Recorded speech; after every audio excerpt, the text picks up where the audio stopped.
Lá.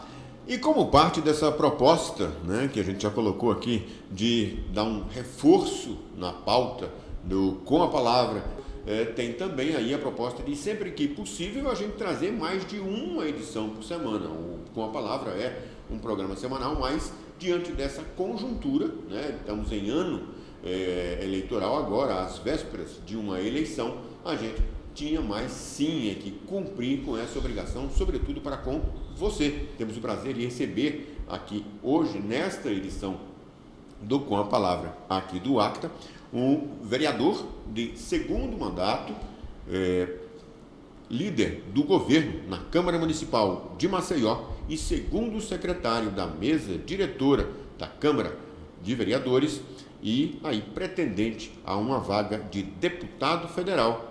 Recebemos o vereador Ciderlane Mendonça. Bem-vindo. Obrigado a todos que fazem o Grupo Acta. Obrigado a você, Felipe, pelo convite. E é uma honra estar participando desse programa e poder esclarecer para a população alagoana tudo que a gente pretende nessa nova jornada. Nós que agradecemos. E para começar essa questão, a gente sempre coloca aqui de forma aberta para muitos entrevistados e não há ilegitimidade nenhuma nessa questão de que muitas candidaturas são colocadas para marcar uma presença quando o partido é pequeno, para ajudar outros candidatos, como alguém que tenha uma votação expressiva, porém outros candidatos com maior possibilidade. Todas essas circunstâncias fazem parte, sim, do momento democrático e do momento político. E diante disso eu perguntaria para o senhor, essa candidatura sua a deputado federal é uma candidatura que se enquadra em algumas outras dessas circunstâncias ou é uma candidatura, por assim dizer, para valer? Na verdade, eu recebi o convite, do prefeito JHC para fazer a composição no PSB, onde eu faço parte. E hoje eu tenho a honra de ser o líder do governo JHC na Câmara. E diante das circunstâncias, existe sim o nome, a possibilidade do nome do irmão do prefeito numa candidatura dentro da conjuntura política do partido.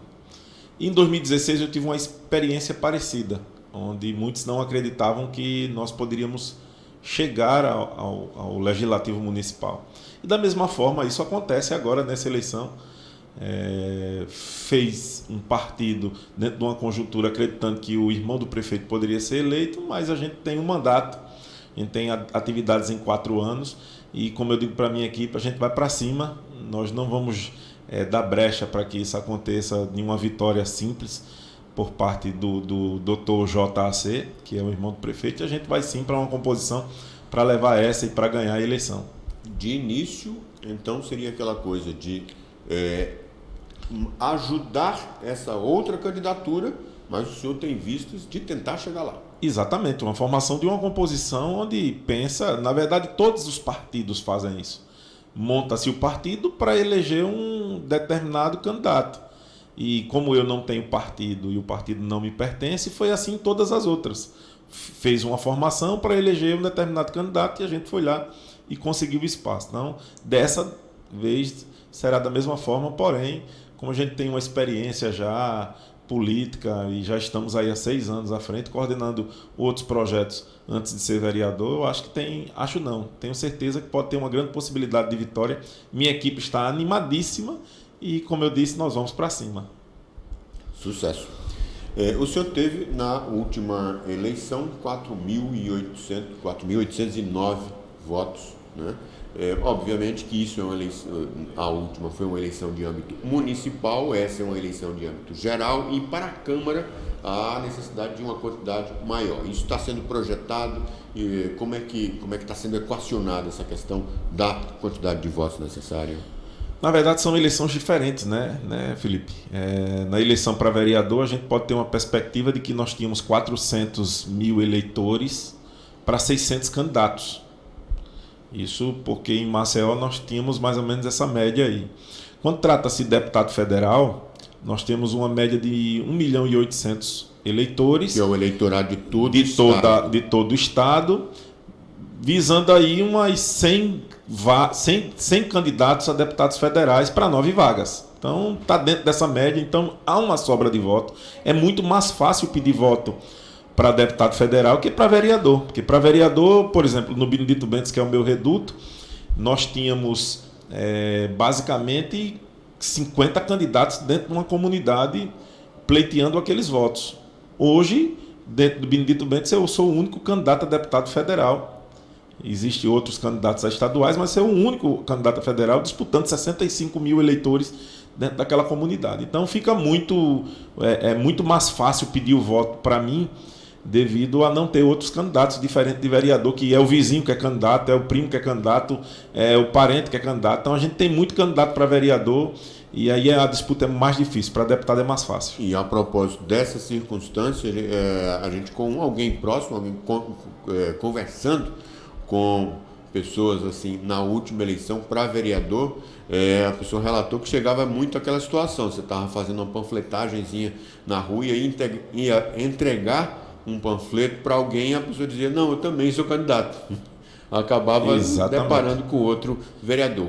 Mas a propósito dessa questão que o senhor mencionou, do reduto eleitoral, a gente tem muito isso. A gente já mencionou aqui no Com a Palavra, na sede anterior, a propósito de um colégio eleitoral significativo, como é Rio Largo, assim também é o Benedito Bentes, né? É praticamente um colégio eleitoral. Se fosse um colégio eleitoral em si, seria maior do que muitas outras cidades de Alagoas. Exatamente. O senhor pode cravar, a gente pode garantir que existe essa relação que o senhor mencionou de ser o senhor, o representante do Benedito Bentes, o senhor coloca isso, a recíproca também é a mesma? Sim, a população entende dessa forma, até por conta das diversas atividades e projetos que desempenhamos no bairro, atividades também como eventos. Por exemplo, recentemente nós tivemos o aniversário do Benedito Bentes, numa parceria com a Prefeitura de Maceió, tivemos o São João no Benedito Bentes, numa parceria com a Prefeitura de Maceió, e as atividades que nós desenvolvemos no bairro, como a Casa da Mulher, o Instituto Amadal, que nós somos parceiros, que tem várias atividades, a ouvidoria comunitária, a Academia da Melhor Idade, um espaço de atividades que a gente doa gratuitamente para a população. Nós temos a Academia do Idoso, nós temos escolinha de futebol, nós temos várias atividades gratuitas. Então isso vai nos credenciando enquanto líder maior do bairro. Para você ter ideia, em 2016 eu fui o vereador mais votado do Benedito Bentes, e em 2020, mais uma vez, a maior votação dentro do bairro foi minha. Nós tivemos aproximadamente 3 mil votos só dentro do Benedito Bentes. Hoje, há quantas lideranças, por exemplo, tirando pela última eleição, né, para a municipal, que é aquela coisa mais regional, há quantas lideranças que o senhor identificaria dentro da comunidade, dentro do Benedito Bentes, que não é só o antigo conjunto, é um bairro que hoje tem um complexo que tem mais de 13 comunidades, conjuntos e tudo mais. Né? O Benedito Bentes é formado por 15 grotas, 36 conjuntos, e 19 condomínios. É um complexo habitacional. E o Benedito Bentes cresce a cada momento, e eu digo isso constantemente, pelo grande número de lideranças naquela região. Nós temos sempre, isso se repete, em 2016, eu fui eleito mais votado com os votos do bairro, Silvânio foi o segundo. Agora nós temos, em 2020, eu fui o que obteve mais votos nas urnas dentro das escolas do Benedito Bentes, e o segundo foi o Brivaldo. Além do Brivaldo, nós temos a Lampierre, nós temos Silas, nós temos a irmã do Silvânio, Marcela Barbosa, e temos outras lideranças. E com isso o Benedito Bentes se fortalece, porque são várias vozes, várias pessoas pedindo e clamando por melhorias na região. Então, o senhor está compondo com alguns desses? Não, no momento, como eu estou pré-candidato a deputado federal, existe sim uma negociação entre alguns, mas alguns já estão fechados. E nessa composição a gente vai alinhando com as lideranças dentro da comunidade, que a gente acredita que pode trazer para a gente uma boa votação. Mas espera compor, é a intenção do senhor tentar compor com mais alguém dentro do Benedito Bentes? Sim, agora que a gente está nessa luta, a tendência é a gente fazer composição dentro do bairro e fora dele, né? Porque aí a gente precisa também abraçar todo o estado. Ontem eu estive reunido com um vereador de Passo de Camaragibe. Em Paripueira a gente está conversando, sentando com alguns deputados estaduais para tentar alinhar dentro da conjuntura política, a formação de bases, e isso é importante justamente nessa eleição para deputado federal. Não posso pensar apenas no Benedito Bentes. O Benedito Bentes é o meu ponto de partida, porque quero sair de lá com uma boa votação, disputando dos 65 mil eleitores que nós temos lá, quero ver se eu saio pelo menos com 20% da votação do bairro, isso fazendo um trabalho mais presente, porque eu sou o único candidato a deputado federal da região. Já já a gente continua com esta conversa, essa entrevista aqui com o candidato a deputado federal pelo PSB, vereador, por enquanto, Ciderlane Mendonça. Já já a gente volta para o segundo bloco do Com a Palavra.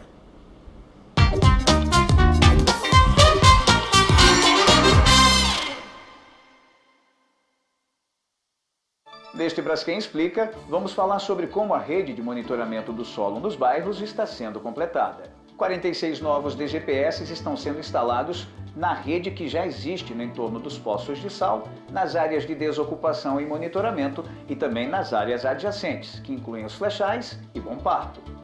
Esses equipamentos detectam eventuais movimentações do terreno com alta precisão e foram definidos pelo Comitê de Acompanhamento Técnico, formado pela Defesa Civil Nacional e Municipal e a Braskem. Com a conclusão da instalação dos novos equipamentos, um total de 77 DGPS passam a fazer parte da rede de monitoramento, que é uma das mais modernas do país. Os dados coletados são enviados em tempo real para a Central de Monitoramento e Alerta da Defesa Civil, que conta com a consultoria da Universidade Federal de Pernambuco para analisar e acompanhar as informações. Saiba mais em braskem.com.br/Alagoas.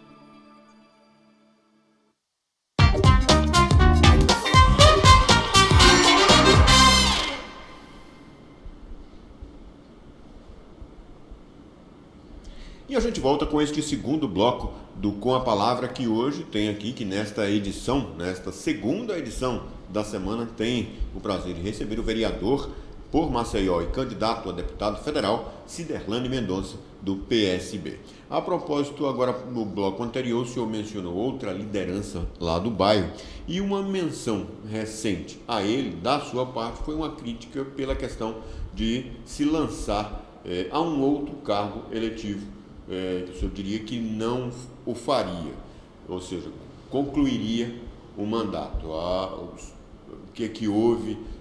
Houve uma contradição da parte do vereador Ciderlane Mendonça, houve pressão do partido, o senhor criticou um tipo de comportamento e o repetiu. É porque existe uma diferença, né, Felipe? A gente mora no Benedito Bentes, a gente tem nossos projetos dentro do bairro, e todas as nossas atividades são voltadas para o Benedito Bentes. Diferente do outro, que não mora no bairro, mora na Ponta Verde. Além de morar na Ponta Verde, as emendas impositivas colocadas não foram para beneficiar o bairro. Para você ter ideia, as emendas impositivas nossas foram todas para ajudas dentro do bairro. A dele não. Saiu agora uma denúncia, onde ele colocou junto com outro vereador 1.600.000 para uma associação de violeiros no Santos Dumont. Então, quando eu digo não abandonar o Benedito Bentes, é não deixar o povo do Benedito Bentes desassistido. Eu moro no bairro desde os meus 8 anos de idade, vi o Benedito Bentes crescer, conheço aquele bairro na palma da minha mão. E não sairia mesmo candidato a deputado federal. Mas aí, devido à missão, essa nova conjuntura do partido, o chamado do prefeito e o clamor da população, eu tomei a decisão e disse, nós vamos sim disputar, e não tenho dúvida que a minha vitória será a vitória do povo do Benedito Bentes, onde aquela população poderá ter certeza que o nosso trabalho e o desenvolvimento das ações serão, em sua maioria, encabeçada para aquela parte alta de Maceió que precisa ir muito. Além do Benedito Bentes, Cidade Universitária, Antares, nós temos também aí Santa Lúcia, toda essa parte do Clima Bom, Santos Dumont, todas essas regiões poderá contar sim com o deputado federal Ciderlane Mendonça, se assim a gente for eleito. E a propósito disso, por exemplo, quais? Algumas dessas propostas. Como todos sabem, eu sou militar, né? Eu sou cabo da polícia, da reserva, e nunca visualizei que segurança pública se faz apenas com polícia e com trabalho ostensivo. Então, policiamento ostensivo é uma parte de combate à violência, segurança é outra coisa. Exatamente. Então, eu sempre botei na minha cabeça que para combater a violência nós precisamos de educação, nós precisamos de cultura, precisamos de esporte, precisamos de lazer. As nossas crianças, elas estão na rua e não tem nada de atividade para ser feita. Não temos escola em grande quantidades, escolas em tempos integrais. Não temos atividades culturais naquelas regiões mais periféricas de Maceió, que é de onde eu venho. Não tem um anfiteatro, não tem teatros, não tem atividades voltadas para a cultura. Esporte lá, a maioria dos campos de futebol são torrão. Então a gente precisa melhorar esse ambiente de esporte e de lazer e dar melhores condições para essas crianças. Eu como fui professor com 19 anos, entrei na Polícia Militar, o nosso mandato enquanto deputado federal será focado para a educação, implementando a cultura, o esporte e o lazer, fazendo um trabalho conjunto. Alguma proposta já prática, alguma diretriz, alguma ideia que já te ocorra nesse sentido, em algum desses eixos aí que o senhor falou? O Benedito Bentes foi prometido durante muito tempo a questão da construção de um mini-CEPA, que seria um mini-CEPA, que seria um núcleo educacional Benedito Bentes concentrado. Nós temos área que, por sinal, estão sendo invadidas por comerciantes, por moradores que até mesmo já têm algum imóvel, mas estão sendo invadidas por falta de políticas públicas voltadas para a educação. Então, um deputado federal ele tem emendas, além de fiscalizar, ele também tem emendas. Ele pode colocar para a cidade de Maceió, ou até mesmo para o governo do estado, para a implantação desse núcleo educacional dentro do Benedito Bentes e também na cidade universitária, na região do Clima Bom, que tem áreas para serem construídas, mas não tem política pública voltada para a educação. Agora, a propósito dessa questão, que inclusive eu pessoalmente concordo, a base de uma sociedade, de uma forma geral, é a educação. E realmente, como falou o vereador, o combate à violência é uma coisa. A questão da segurança pública passa necessariamente por aí. Mas, recentemente, a despeito dessa colocação, dessa postura que o senhor coloca, o senhor votou favoravelmente a um projeto que está sendo colocado aí como o mercado da morte aqui em Maceió, que é a regulamentação de todos os setores ligados às armas, lojas de armamentos, clubes de tiro e, em especial, aquela questão de não haver um limite mínimo, como tem para postos de combustíveis, hospitais, essas coisas, em relação a escolas. Ou seja, não ter um afastamento mínimo para hospitais, escolas e tudo mais, mas, sobretudo, desses estabelecimentos, clubes de tiro, por exemplo, não tem um afastamento mínimo de 500 metros, por exemplo, para escolas. Na verdade, o projeto que foi colocado pelo delegado Tiago, pelo delegado Fábio Costa. Ele foi aprovado em sua maioria. Eu sou a favor da criação desses espaços para geração de renda, para geração de oportunidades para outras pessoas. E outra, por mais que eu seja militar, eu sou contra a questão do armamento, da forma que está sendo colocado. A maioria desses CACs aí, eles possuem posse, não possuem porte de arma. Então, eles não podem estar circulando nas ruas portando a sua arma na cintura.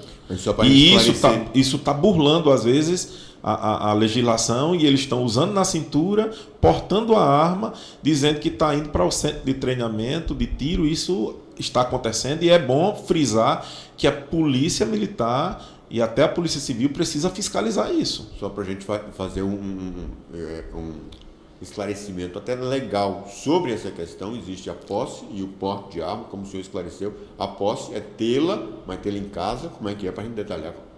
A posse é ter em casa. No caso, como eles dizem estarem utilizando no treinamento, eles podem, no momento do deslocamento da sua residência até o centro de treinamento, estar com a posse. A arma não deve estar na cintura, mas deve estar no banco do veículo, em qualquer outro setor, para chegar até o centro de treinamento. Quem tem porte, como eu, que sou policial militar, eu posso estar armado e portando a arma. Em qualquer lugar. Em qualquer lugar, é claro que tem que se evitar bares, lugares públicos. Isso é bom evitar.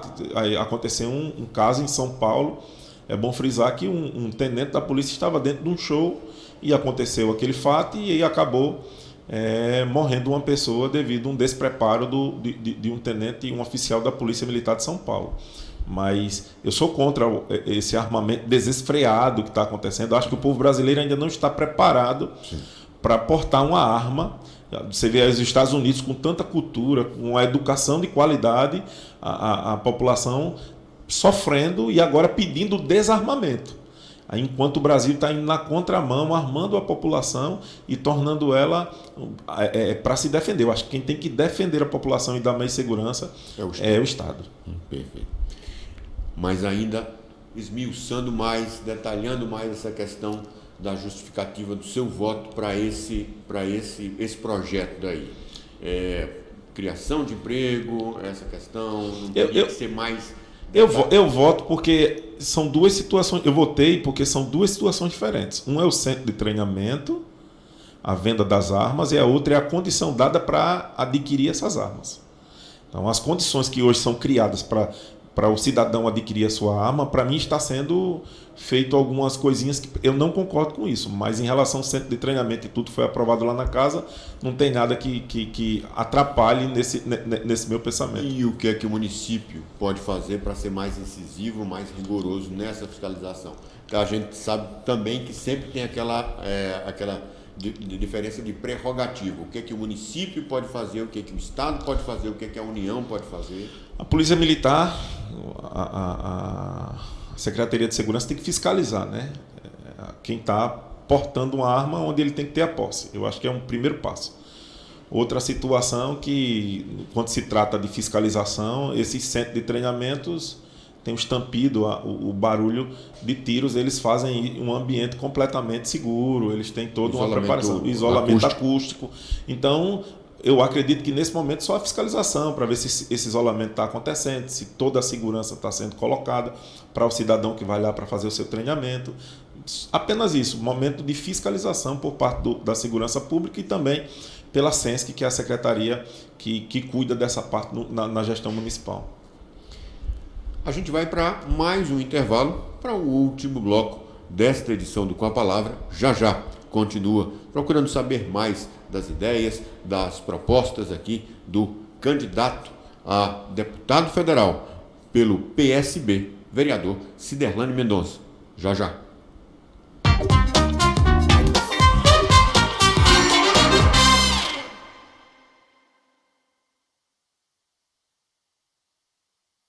Neste Braskem Explica, vamos falar sobre como a rede de monitoramento do solo nos bairros está sendo completada. 46 novos DGPS estão sendo instalados na rede que já existe no entorno dos poços de sal, nas áreas de desocupação e monitoramento e também nas áreas adjacentes, que incluem os flechais e Bom Parto.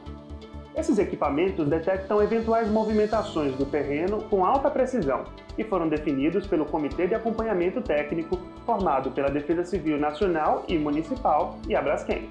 Com a conclusão da instalação dos novos equipamentos, um total de 77 DGPS passam a fazer parte da rede de monitoramento, que é uma das mais modernas do país. Os dados coletados são enviados em tempo real para a Central de Monitoramento e Alerta da Defesa Civil, que conta com a consultoria da Universidade Federal de Pernambuco para analisar e acompanhar as informações. Saiba mais em braskem.com.br/Alagoas.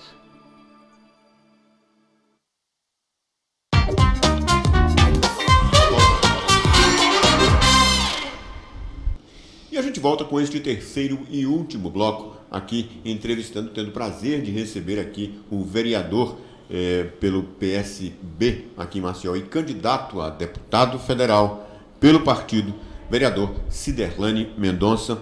Bom, aí voltando um pouco mais à questão da proposta à Câmara Federal, como é que o senhor vê essa conjuntura, agora passando um pouquinho para a conjuntura nacional, o partido, o PSB, como é que o senhor vê o partido nesse momento, as alianças que o partido tem feito, como é que o senhor vê o desempenho do partido aqui em Alagoas, vai conseguir essa vaga? Em relação ao partido na forma nacional, tem uma aliança com o PT, né? Onde tem a aliança com o PT. Porém, aqui em Alagoas, estivemos em Brasília, eu junto com o prefeito JHC, e ficou livre para que escolhêssemos o nosso presidente e definíssemos de que lado nós estaríamos para o governo do Estado. Então, aqui a gente, por mais que eu esteja num partido socialista, que é o PSB, eu tenho uma visão de centro. Acho que a decisão do partido foi acertada em Alagoas em ficar neutro nesse posicionamento nacional. Então, a gente está neutro, entendeu? Em relação à Câmara Federal, como eu disse, a gente é uma nova missão e espero, ao chegar lá, aprender mais rápido, porque quando a gente entra na Câmara, a gente tem um período de adaptação, isso é necessário entender. Enquanto aqui nós estamos com 25 vereadores discutindo problemas, lá são mais de 500. Então é uma Câmara onde vai estar discutindo todo o país. O Brasil inteiro. O Brasil inteiro. Tem deputados de diversos outros estados e a gente vai, nesse período, primeiro entender como é que funciona, aprender para depois começar a discutir política nacional. E a propósito, sobre essa questão mais ideológica mesmo, em quem vota para presidente o vereador Ciderlânio Mendonça? Eu vou até brincar contigo, viu? O voto é secreto. Exatamente. O voto é secreto. Eu, na verdade... E aí eu contraponho. O político pode ter... o voto é secreto, mas eu me coloco ainda avaliando os quadros, tá? Eu teria um voto, mas infelizmente não saiu candidato, o Sérgio Moro, e eu tenho uma linha, eu votaria no Sérgio Moro e não daria tempo de explicar isso. Mas aí entre um e outro, eu prefiro hoje ficar em stand-by, perceber lá na frente quem vai lançar as melhores propostas e tomar a decisão lá na frente. A gente pode tirar um pouquinho de projeção de uma suspeita, digamos assim, considerando mais uma vez o homem público, aí eu estou falando como homem público, como ele falou, o cidadão tem esse componente. O cidadão tem o direito do voto secreto, mas há o componente do homem público também, o representante de uma comunidade numerosa, a comunidade mais populosa e mais popular aqui de Maceió tem esse componente também, que foi o seguinte: a gente poderia ter uma suspeita pelo outro voto, um outro voto significativo e que gerou aí discussão acerca do senhor, que foi o voto favorável à concessão do voto do cidadão honorário, ao título de cidadão honorário, ao presidente Jair Bolsonaro. O senhor acha que ele teve essa contribuição mesmo para Maceió, para merecer essa honraria? Na verdade, existe um acordo na Câmara para não brecar um título dado por um determinado vereador. Se é o presidente do Brasil, ele merece sim esse título. Nós temos que parar com essa política de torcer para que dê errado.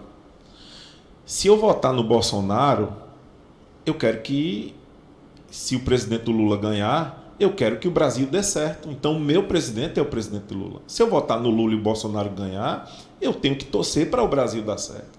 Da mesma forma para o governo do Estado. Então, assumiu o Paulo Dantas.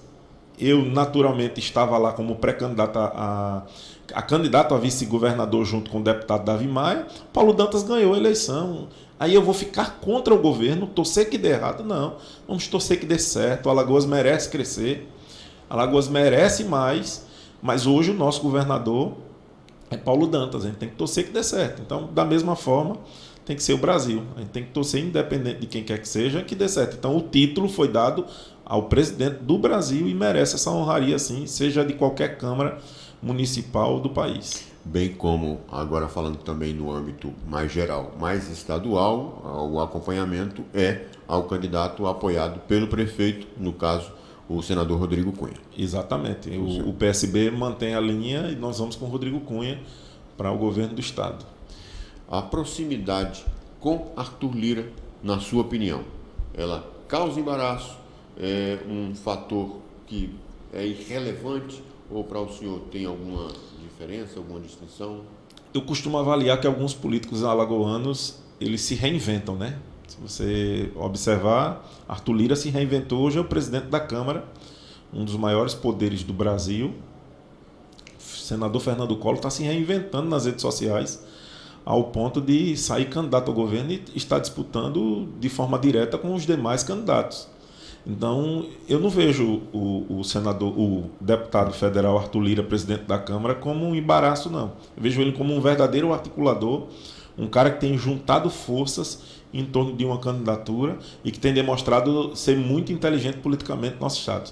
Se tem alguma coisa lá no passado que acaba atribuindo a ele algum tipo de problema, eu não vou questionar, a população alagoana é ela que deve julgar, entendeu? Então, acho que ele tem sido um bom articulador, se não fosse, não teria se tornado presidente da Câmara, do Senado, da Câmara Federal em nosso país. E dentro do PSB, essas posturas do senhor, o senhor tem conseguido dialogar bem com o partido? Tem tido alguma objeção, alguma coisa? Ou há, da parte do senhor, admissão da posição do partido, como o senhor falou, um partido socialista, bem como da parte do partido há um respeito para as posições do senhor? Sim, eu sou muito independente, não devo meu mandato a ninguém, não devo meu mandato ao prefeito, não devo mandato ao governador, não devo mandato a ninguém. Ganhei eleição trabalhando e fazendo o meu melhor, que é isso que eu sempre faço, que eu saio de casa todos os dias para fazer o meu melhor. Em relação aos meus posicionamentos, eles são meus.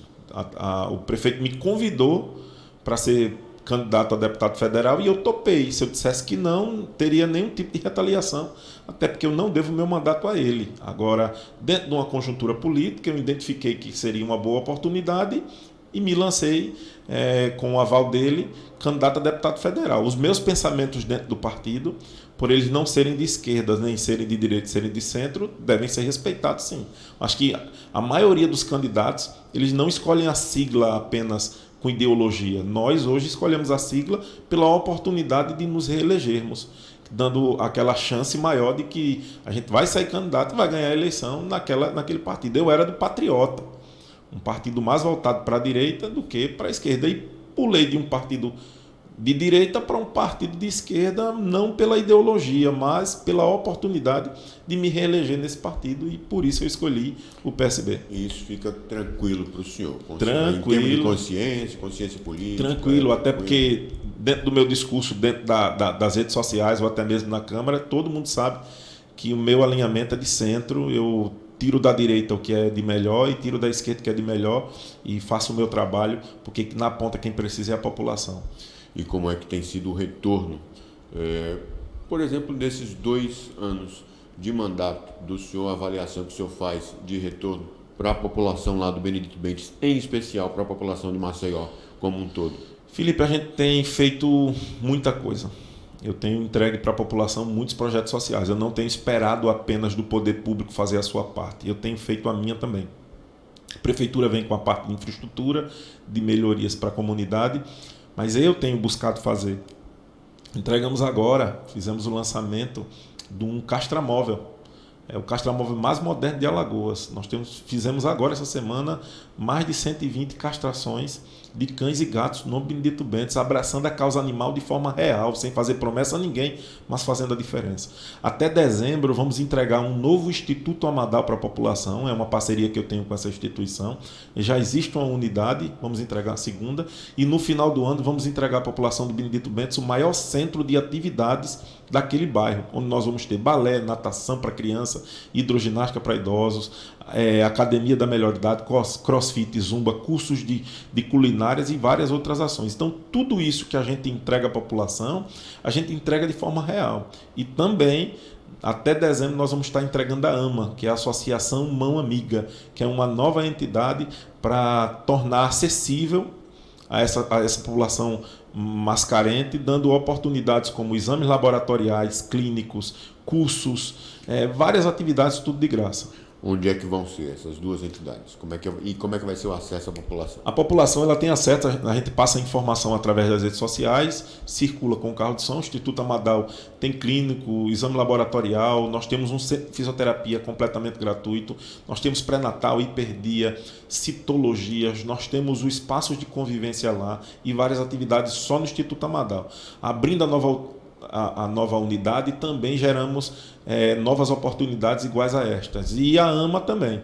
Então, todos esses espaços que a gente está entregando até dezembro é uma forma de mostrar ao povo do Benedito Bentes que o vereador também tem que fazer a sua parte e não apenas fiscalizar, não apenas cobrar do poder público que faça. Eu acho que a população tem dado as mãos a esse mandato diferente. Eu não compro um voto, eu não dou um bujão de gás a ninguém, eu não pago uma conta de energia de ninguém, mas a população entende que eu, por estar presente, por estar fazendo essa diferença, mereço sempre permanecer dentro da Câmara de Vereadores e, se Deus quiser, agora na Câmara Federal. De qualquer forma, é aquela questão, não é tirar um pouco obviamente que é uma liderança de comunidade, tem esse interesse, tem essa preocupação, mas não é tirar um pouco da responsabilidade que não é tanto do legislativo, é mais do executivo fazer. Aí o legislador tem uma função de executivo, o executivo acaba não fazendo. Exatamente, mas se a gente for esperar, é o que eu costumo dizer, se a gente for esperar sempre pelo poder público para que ele faça, a minha rua vai ficar suja sempre. Então, se o vizinho está lá e ele limpa o mato que está na sua porta, a prefeitura, quando for fazer, já vai ver que está limpa, porque eu estou fazendo a minha parte. Então, eu sempre tive essa percepção. Por exemplo, na rua que eu sempre morei, nós fazíamos a limpeza constante, juntávamos o grupo de amigos, limpávamos a rua, enfeitávamos a rua para o São João, festa das crianças, fazíamos festa das crianças. Então, a gente sempre fez a parte da gente. Eu acho que a população deve também fazer a sua parte, cada vereador deve fazer a sua parte, não esperar apenas pelo poder executivo, que muitas das vezes deixa a desejar. Meu caro vereador Ciderlânio Mendonça, muito obrigado pela entrevista. Eu que agradeço, Felipe, agradeço a todos vocês e vamos continuar nosso trabalho. E como lema da gente, vamos para cima, vamos para cima. Se Deus permitir, estaremos na Câmara Federal e essa é a vontade do povo e a vontade de Deus. Obrigado mais uma vez. E esta edição do Com a Palavra, com o vereador Ciderlânio Mendonça, candidato a deputado federal pelo PSB, vai ficando por aqui. Como a gente sempre coloca, muito obrigado pela audiência, esperamos ter dirimido, tirado aí as tuas dúvidas, as que ficaram. A gente vai tirando no decorrer e, como sempre, a gente se despede com aquele para dar ficar um pensamentozinho, né? Essa vem dos clássicos lá. A política não deveria ser a arte para dominar, deveria ser a arte para fazer justiça. Aristóteles. Até.